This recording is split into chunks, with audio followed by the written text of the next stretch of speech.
Okay, so I'm all about no face, no case. However,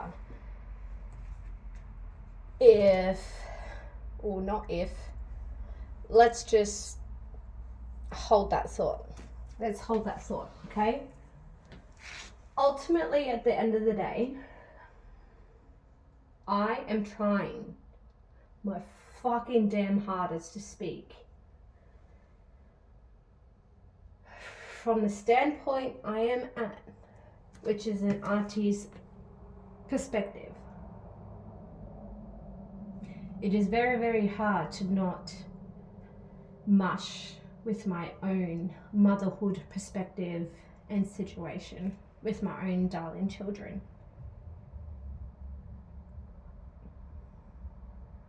Especially child. And since I'm putting it out there publicly, what I mean is my darling daughter, who was 9 years old, was meant to spend her 10th birthday with me and did not. But yet, her youngest sibling and closest sibling, which is her brother, once again from me, went through a similar situation, if not the very same, but yet the outcome was different. And all I can put down to is the two different personalities, the two different fathers that fathered my two children.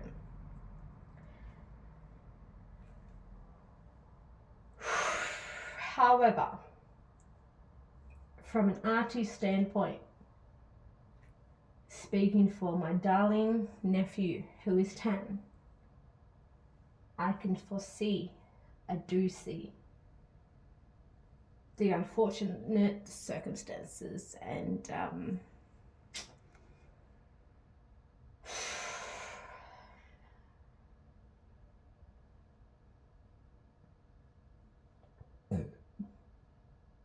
once again, I am torn, and this is what I mean.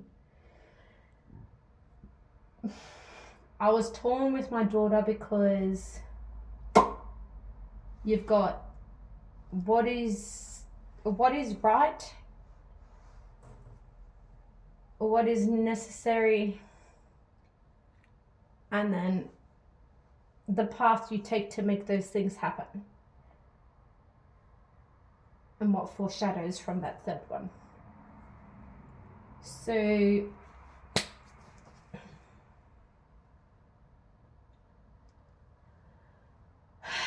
for the happiness of my daughter as a mother, I had to let it go and let it be.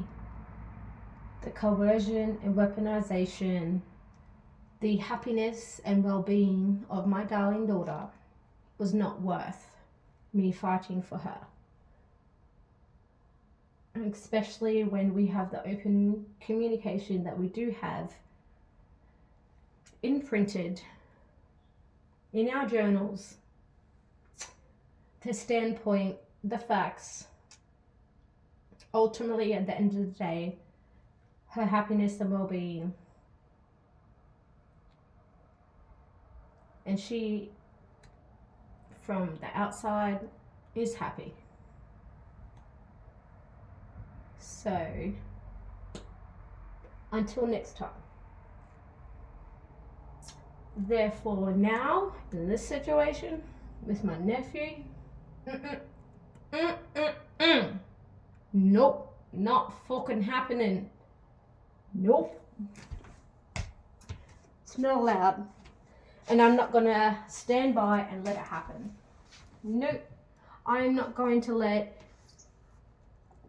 I am abso-fucking-lutely not going to let my brother be treated the same way by his son, his eldest, the same way,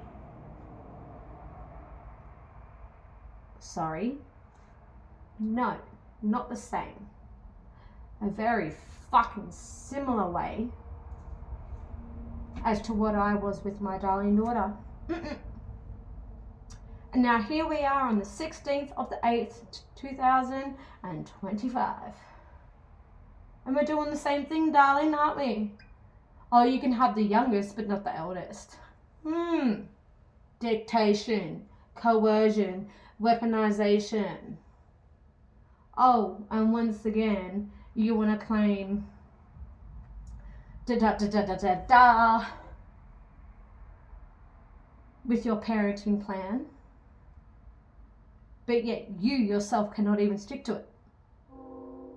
You want him to give you 12 hours notice, if not 12 hours at the minimum, 24 preferably, notice if things change, but yet you can't do the same thing, darling. So please explain, how is that supposed to work? You can't fucking continue to stop being the fucking taker. You claim you're a giver, but you're not. Because if you were, you'd give him the same thing that you want in return, and you can't, and you don't, and why the hell is Chadwick separated from Cyrus? Me speaking from a woman's perspective, you know, being that cunty cunt, that bitchy bitch, as we do, I'm going to emotionally torment you so you can have your youngest, but you can't have the oldest. And I'm going to tell you why. Let me tell you why. Oh, because you need to do a course. You need to do a course because he's now diagnosed with type 1 diabetes. Excuse me, love. Excuse me. But it is less than 12 hours notice. Less than 8 hours notice. I've accepted my youngest. I want my eldest as well, and I can't have him for that reason. But yet, unfortunately, I was there the day before the doctor came to explain how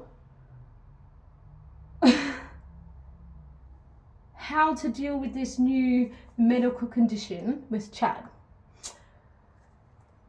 Unfortunately, I couldn't make it the following day, but I was there the fucking night before, wasn't I? And now 2.5 days later, I have my youngest but not my eldest. For that reason, because I wasn't there the following day for that appointment, because you know full well that I'm at work and cannot make it. Just like with anything, mother. You do not inform me the incorrect information needed, necessary. You're too busy dictating that I need to go and do a course when you can literally dictate to me in front, and I'm fucking willing to accept whether it's from you or both you, love, and our own son about his new diagnosis. It is not that difficult to understand how to treat a type 1 diabetic person, whether they are a child or an adult. So why make things more complicated than what they need to be? Now that's where it makes it hard for me to speak from an auntie's perspective and a fucking mother's perspective in my own situation. But anyways, that'll be that, and I'll be back. Boom.